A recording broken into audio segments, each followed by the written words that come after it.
பத்திரிகையாளர்களின் பாராட்டு மழையில் ஃபயர் பிப்ரவரி 14 முதல் உலகெங்கும் உங்கள் அபிமான திரையரங்குகளில். அனைவருக்கும் வணக்கம். கேள்வி இருக்காப்பா சார்? சார் முடிச்சோன்னு ஒரே ஒரு 2 கேள்வி சார். முடிச்சதுக்கப்புறம் முதல்ல எம்ஜிஆரை சேர்ந்த டைரக்டர் அஸ்வத் அவரை பற்றி சொன்னோம். மிஸ்கின் சொன்னது உண்மைதான். ரொம்ப கராரான பேர் வழி. ஆனால் அதில் கொஞ்சம் கூட சளைக்கவே மாட்டார், கொஞ்சம் கூட டயர்டே ஆக மாட்டார். அங்கே உட்காந்துருக்கிற 2 வாண்டு அதுங்கக்கிட்ட கூட போயிட்டு என்ன சீனுன்றதை எக்ஸ்பிளைன் பண்ணிட்டு இருப்பாரு. அந்த சீனை வந்து ஒவ்வொரு ஷாட்டும் இந்த ஷாட்டில் இந்த டைலாக் மட்டும் அப்படி இல்லை, இந்த சீனுடைய டோட்டல் இதில் வந்து ஒவ்வொரு கேரக்டர் ஆர்டிஸ்ட்கிட்டையும் சொல்லிட்டு இருப்பார். அதுக்கெல்லாம் ரொம்ப பொறுமை வேணும். நான் இப்போ நிறைய இடத்துல நடிக்கிறது எல்லாமே வந்து நியூ டைரக்டர்ஸ் நிறைய பேர்கிட்ட நடிக்கிறேன். ஒருத்தர்கிட்ட ஒன்று கற்றுக்கிறேன். அஸ்வத் கிட்ட நான் கற்றுக்கிட்டது என்னென்னா, சின்னப்பா எப்படி நம்ம மாதிரி கத்தாமல் சத்தம் போடாமல் எப்படி ஒரு வேலை பண்ண முடியுது அப்படின்னு பார்த்தா காரணம் கேமராமேன். அவருக்கு பதில் அவர் கத்தி. ஆனால் அப்போ தெரிஞ்சுக்கிட்டேன், சரி நம்ம இனிமேல் வந்து மிஸ்கின் மாதிரி ஒரு கேமராமேனை வச்சுக்கணும், அப்போ நம்ம கத்த வேணாம் அப்படின்னு. ஸோ நல்ல ஒரு உழைப்பாளி. அவருடைய முதல் படமும் நான் பார்த்தேன். இந்த படமும் வந்து அவர் கதை சொன்ன விதம் மட்டும் இல்லை, அந்த கதையிலே வந்து ஒரு ரொம்ப பெரிய விஷயமெல்லாம் இல்லை, ஆனால் ஒரு நல்ல ஒரு ரியாலிட்டியான ஒரு நேச்சுரலான ஒரு ஃபீல் ஒன்று இருக்கும். ஒரு ஃபீல் குட் ஃபிலிம் மாதிரி இருக்கும். எல்லாரையும் போய் சேரும். என்டர்டெயின்மெண்ட் வேல்யூ இருக்குது, எல்லாமே இருக்குது. All the best Ashwath. God bless you. அடுத்தது ப்ரொடியூசர்ஸ். நான் இந்த ப்ரொடியூசர்ஸ் வந்து ரொம்ப வருஷமாக நான் பார்த்துட்ருக்கேன். தூரத்துலேருந்து தான் பார்த்துட்டு இருந்தேன். நிறைய நல்ல படங்கள். பட் என்கிட்ட ஒர்க் பண்ண ஒரு டீம் தான் அங்கே அவங்க கம்பெனியில் ஒர்க் பண்ணது. முதல்ல இருந்தே எனக்கு ஒர்க் பண்ணது வந்து எனக்கு ரொம்ப சந்தோஷம். தேனப்பன் என்கிட்ட இருந்தார், அவருக்கு இருந்தார் வெங்கட், மாரியப்பன், இவங்கெல்லாம் வந்து என் ஆஃபீஸில் ஒர்க் பண்ணிகிட்டு இருந்தவங்க. அதுக்கப்புறமா அங்கே போனாங்க. அந்த கம்பெனி மிகப்பெரிய லெவலில் வந்து இருக்குது. இன்னும் நிறைய படங்கள் பண்ணுங்கள், நிறைய வெற்றிகளை கொடுங்க, வெற்றி படங்களை கொடுங்க. All the very best. அப்புறம் ஹீரோ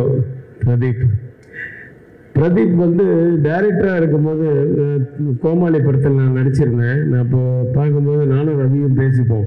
என்ன இந்த மனுஷன் வந்து சாப்பிடவே மாட்டாரு, தூங்குவாரான்னு தெரில, அவ்வளோ உழைப்பார்.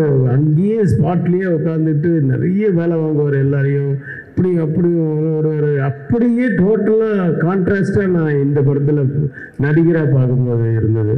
என்னென்னா அவர் பாட்டு சைலண்ட்டாக ஒரு இடத்துல உட்காந்துட்டு நானே கேட்பேன், என்ன அந்த மாதிரி பார்க்க முடியலையே அப்படின்னு. ஏன்னா சாப்பாடு கூட அந்த கிண்ணத்தில் போட்டு கொண்டு வந்து லஞ்ச் டயத்தில் கொடுத்துருவாங்க. பிரதீப் படத்தில் நடித்தா மட்டும் பிரேக்குன்றது ஒன்று இருக்கவே இருக்காது வாழ்க்கையில். அந்த யூனிட் கேட்டால் பிரேக்கா அதெல்லாம் மறந்து பல மாதமாச்சு சாப்பிடுவாங்க. இந்த பிரேக்கே விடாமல் அவர் மட்டும் எல்லோரும் போய் சாப்பிட்டுவாங்க அப்படின்ட்டு அவரும் கேமராமேனும் ஒரு கிண்ணத்தில் சாப்பிட்டுட்டு அப்படி வேலை பார்ப்பாங்க. அவ்வளோ ஹார்ட் ஒர்க்கர், அவ்வளோ கோபமும் வரும், எல்லாம் வரும். அப்படி இருந்தவர் அப்படியே டோட்டல் கான்ட்ராஸ்டாக இருந்தார். மிஸ்கின் சொன்ன ஒரு வார்த்தை எனக்கு ரொம்ப இதுவாக இருந்தது. அதாவது டைரக்டர்ஸ் ஆர்டிஸ்ட் அது வந்து ரொம்ப கஷ்டம். அதே மாதிரி டயத்துக்கு வர்றது, கூப்பிட்டோன்னே திரும்பி பார்த்தா அங்கே ஆர்டிஸ்ட் இருக்கிறது. டைரக்டர் என்ன சொன்னாலும் சரி சார் ஒன்று சின்ன மிஸ்டேக் தான் இருக்கும்.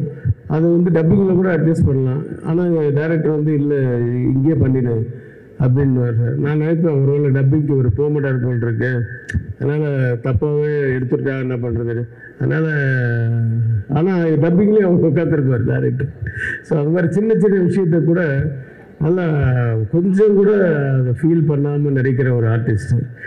இது வந்து நான் பெருமைக்கு சொல்லலை, நீ இது எப்போவுமே அப்படி இருக்கணும். ஏன்னா 50 வருஷம் கழிச்சு இன்றைக்கும் ரஜினி சார் அப்படி தான் இருக்காரு. ரஜினி சார் உங்களை மாதிரி அந்த ஸ்கிரிப்டு நடக்கும்போது தான் ஃபுல்லாக வந்து வந்து வந்து வந்து ஃபுல்லாக ஒரு மண்டையில் ஏற்றிக்கிட்டுவார். கரெக்ஷன்ஸ் சொல்லுவார், நல்லா இல்லைன்னா மாற்றிப்பார், அப்புறம் நம்மளை மாற்றினா நல்லா இருந்ததுன்னா ஏற்றுப்பார், அந்த மாதிரி நிறைய பண்ணுவார்.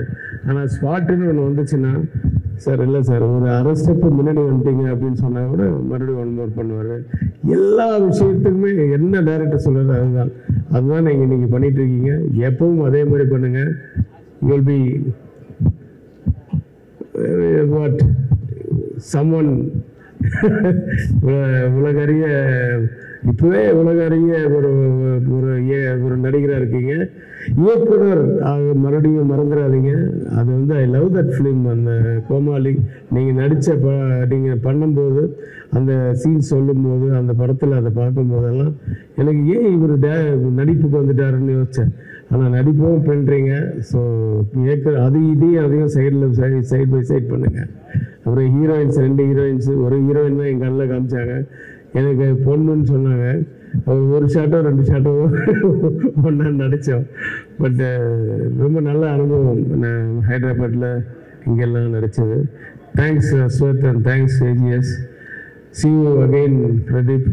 எப்படி இருந்தாலும் அந்த நன்றி. இந்த படம் மிகப்பெரிய வெற்றி அடைய எல்லாம் வல்ல இறைவனை பிரார்த்தித்து விடைபெறுகிறேன். நன்றி சார். நீங்கள் இப்போ உங்களோட படங்கள் வந்து எவ்வளோ ரசிச்சிருக்கோம் அப்படின்றது தெரியும். இந்த மாதிரி ஒரு படம் கெரியரில் பண்ணோம் அப்படின்னு அத்தனை ஆக்டருக்கும் ஆசை இருக்கும் சார். நீங்கள் இப்படி ஒரு டீமு பிரதீப் ப்ரோ ஹீரோவாக நடிக்கிறாருன்னா சாரோட படம் ஏதாவது ஒரு படம் ரீமேக்கோ இல்லை பார்ட் 2 அப்படின்னா எந்த ஒரு படம் சார் சொல்லுவீங்க? பிரதீப் ஆமாம் சார். உங்களோட படங்கள்ல பிஸ்தா.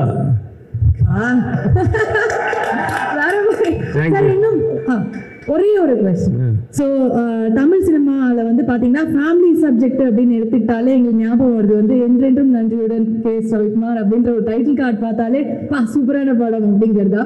ஸோ இப்போ வர படங்கள் இந்த ஜான்ரா ஃபிலிம்ஸில் வந்து இந்த ஜென்ரேஷனுக்கு ஏற்ற மாதிரி டிராகனில் ஃபேமிலி வேல்யூ அவங்களுக்கு ஏற்ற மாதிரி சொல்லி கொடுத்துருக்காங்க. ஸோ இந்த மாதிரி படங்கள் வர்றதை பற்றி நீங்கள் என்ன நினைக்கிறீங்க? இல்லை, காலங்கள் மாற மாற அதுவும் என்ன எப்படி போதோ அதே மாதிரி தான் நம்மள போகணும். அது வந்து ஒரு வளர்ச்சி தான்.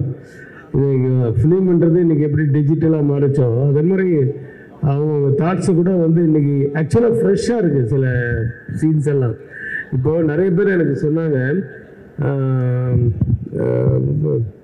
புஷ்பா 2 வந்து என்னையா இப்போ பழைய கண்டென்ட்டுப்பா அப்படின்னாங்க. நான் நேற்று தான் பார்த்தேன். கண்டென்ட் பழசாக இருந்தாலும் சீன்ஸ் எல்லாமே புதுசு புதுசாக இருந்தது.